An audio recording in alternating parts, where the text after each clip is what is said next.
my backyard at Picadilly Farm with Marcia and Jody. And we're here today to talk to Jenny and Bruce Worcester, who own Picadilly Farm. Woo! Woo! Let's see if I can most fun stop I've had all without day. falling off. Woo! Jenny, I'm going to give you my seat here because I know you have been busy all day long. I'll take it. And Bruce, come on over here and we'll just have a little chat here. And this is our daughter, Beckley. Hi, Beckley. Come on in. Hi, come on over, Beckley. You can stay right here. Okay. Yeah. So here we are, yes, in my backyard. And it's the middle of the day. You guys don't have anything better to do, right? Just sitting around. Just so I can see you. Yeah. They're right in the middle of their CSA pickup. Right. That's right. We are. Yeah. And I noticed that you have 8 items that are available for people to take, and they can take any items that they want. Well, that's right. The way we set up our community supported agriculture share is a mix and match share. Wow, that is So, great. And your vegetables look beautiful. Well, thank you. It's They been a really lovely look spring beautiful. and a very nice harvest. Yeah. And we find that a mix and match share really adds to people's satisfaction. Yeah. It's funny how every CSA does things just a little differently. That's right. And a CSA is community supported agriculture. So what you're doing is you're supporting the farmers so that they can make a living and provide excellent vegetables, local produce for you, and what else? Well, we raise hens for eggs, Uh-huh. and we do raise a little bit of meat, and we do a lot of community building. Mm-hmm. That's great. That's great.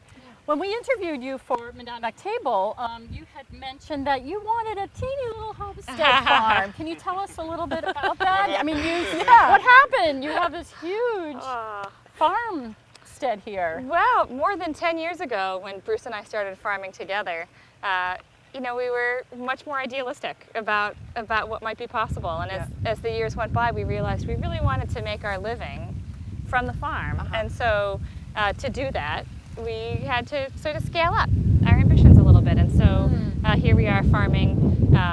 It's about 40 acres of land, of tillable land, and we grow each year about 25 or so acres of certified organic vegetable crops. Wow, and certified organic, so that's really a big thing. If it's certified organic, that takes a few years to become certified, correct? 3 years. 3 of years. a transitional period, yes. Yep. So we're already 3 years beyond the 3, so Yeah. 6 years into it now. And tell us about this land here. Was this originally a dairy farm? Is that right? Would you like to, It Bruce? it has been in dairy production for a long time, and previous to us, Albert and Judy Hudson were farming here, and we purchased the farm from them, and they're still living right around the corner, and Albert helps us out quite a bit with equipment and various special projects, and Judy gives us moral support, and we still see their families, and it's a wonderful connection. So it's really community.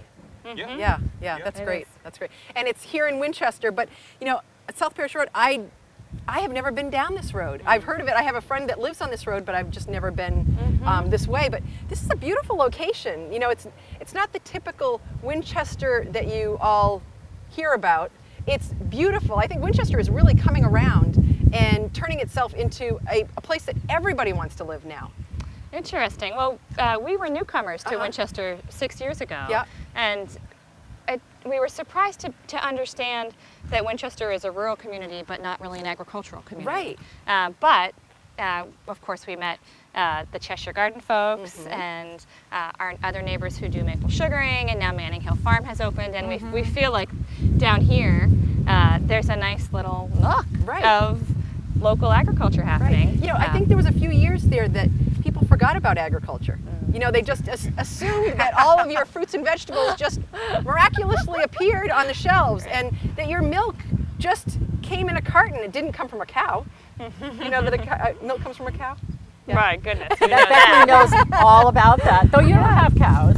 We don't have cows, but Manning Hill Farm has our cows. Right. So we can buy their Yeah. milk, certainly. Yeah, so that's what's good about Winchester is it's been this, I feel like almost a sleeping community that has so much that it has to offer. So I think it's just Lots great of that you guys potential are doing it. in our community. Yeah. Absolutely. Yeah. Yes. And this plot of land is so unmonadnock-like. I mean, it's so flat. Yeah. It doesn't look rocky. It's you've really got something special here. These are prime agricultural soils. The Connecticut River is just a half a mile Really? away from here. So beautiful land that's been in agriculture for many generations. And so, of course, we feel quite responsible to keep this land Right. in good condition, growing crops for long past our own tenure here. Yeah. So how do you plan to do that? Like, how do you enhance the soils? What do you do to take care of bugs or rodents or whatever, the things that you have to come up against?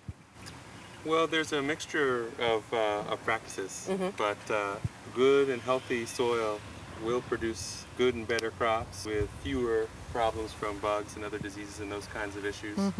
So during our time here, we've been studying and learning about our property and our soil, how the crops grow in different places, where it's wetter, where it's drier. We've also done a lot of soil building activities by growing crops not for harvest, but cover crops that we then turn back into the soil. And over doing that for a period of years, we can build organic matter in the soil, which makes the reservoir of nutrients a little bit deeper and builds the organic matter in the soil, which is good. And we move crops around. With our CSA arrangement, we're growing about 40 different crops and 6 or 8 major crop families. And we move those crop families from place to place around the field, which helps us to change patterns that can end up with disease problems and nutrient problems as the different crops move around to different places. So I think that those combination of paying attention to these stewardship practices help.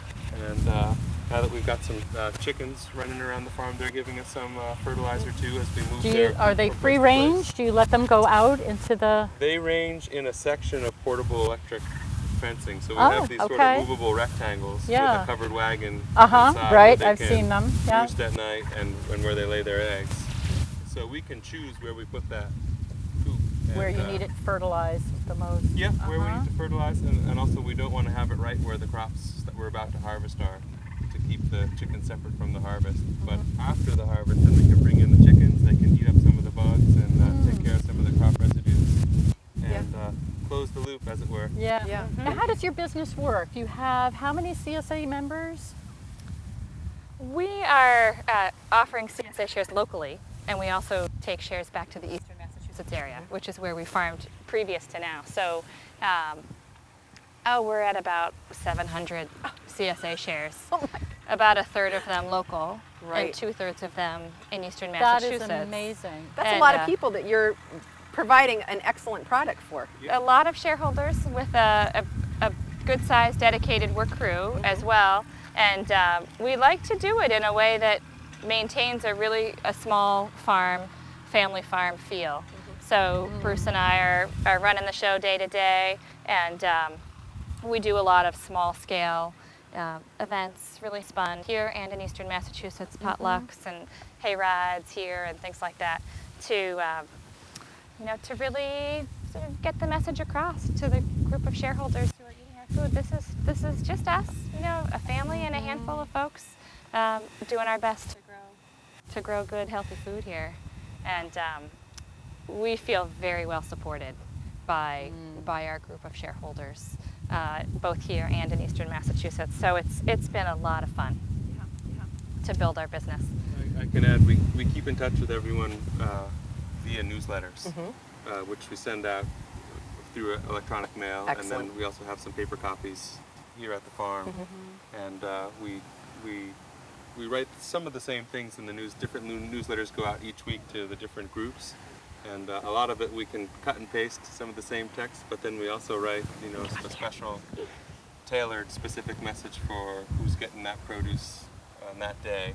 You say different groups. What kind of different groups? The groups being people coming here to the farm to pick up, or we have our 2 delivery days closer to Boston for the Metro shares. I see. Yes. So people get a lot of the same news, but then we custom write each section for them depending on what produce they're receiving and what happened the day before.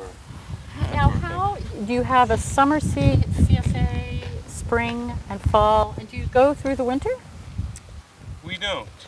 We are expanding the season little by little as we get more experience with some new hoop houses that we were able to Yeah, put I up. noticed those on the way in. Last year we did some cost sharing with the Natural Resource Conservation Service. And what is So that?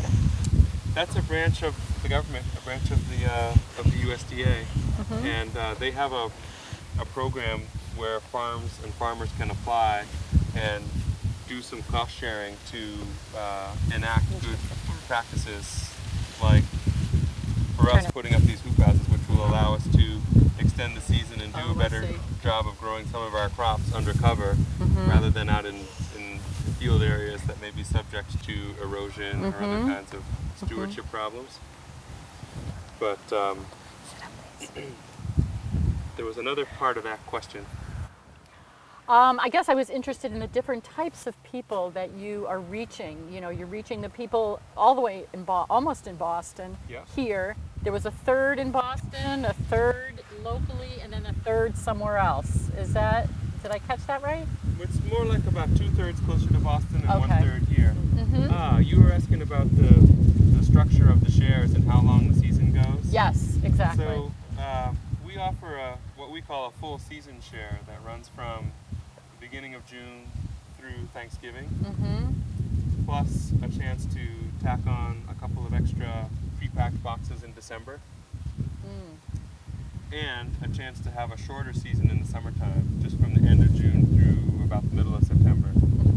So people can buy in for 25-week full season, 12-week summer season, a couple of extra boxes in the winter, and for the shares that we deliver closer to Boston, we have a 23-week share, and then a chance to extend for either 2 or 3 months after that.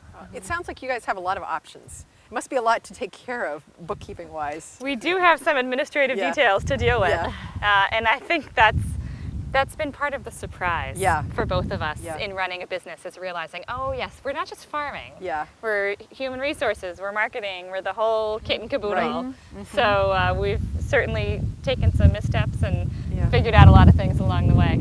So when you were 15, both of you guys, what were you thinking that you were going to do when you were 15? I was headed to medical school. Were you? That lasted only a few years into college. I thought I might work for the United Nations. Yeah. But I wasn't sure. Well, so you like working with people? It sounds like beautiful. it sounds like both of you guys. You know, medical, United Nations. It sounds like you wanted to get involved. That's the main part of, I think, what you're telling me actually in saying that, because you didn't go that way. Right. But it sounds like you've made a big difference in a lot of people's lives, and you will in the future as well. So. So if anybody is interested in finding out more about your CSA or buying vegetables here, can they buy them just off the road? I mean, can they come in if they're not a CSA member? We dedicate our whole harvest to our community supported agriculture shareholders. Okay. Yes. So they do need to find out how to become a member. So how would they do that? Our website is a great place, www.picadillyfarm.com, or phone call is great, 239-8718. Those are the best ways. Come by the farm. Yeah. We're here most of the time. And it really is huge. I mean, when we were driving in, it seemed like it was almost endless compared to most of the gardens that you see in this community. You know, they're like boom, boom, done. But this one, you're driving and driving and driving and driving and driving and driving. So we're very lucky with the gift of this good land. Yeah. Great. Well, thank you for joining us today. Today we've been in my backyard at Picadilly Farm, CSA. And if you're interested in more information about In My Backyard, you can email us at inmybackyardch8@gmail.com. And we're happy to answer any questions. If you'd like to be a guest on our show, just let us know. And we thank you guys very much for joining us today. Thank you, Bruce. Thank you. Jen. So much. Yep. Thank you. Thank you. Thank you. And the pea eater. This is Beckley. Thanks, Beckley. Beckley. Thank you. We love your All right. swings. So we'll see you again in my backyard. Okay.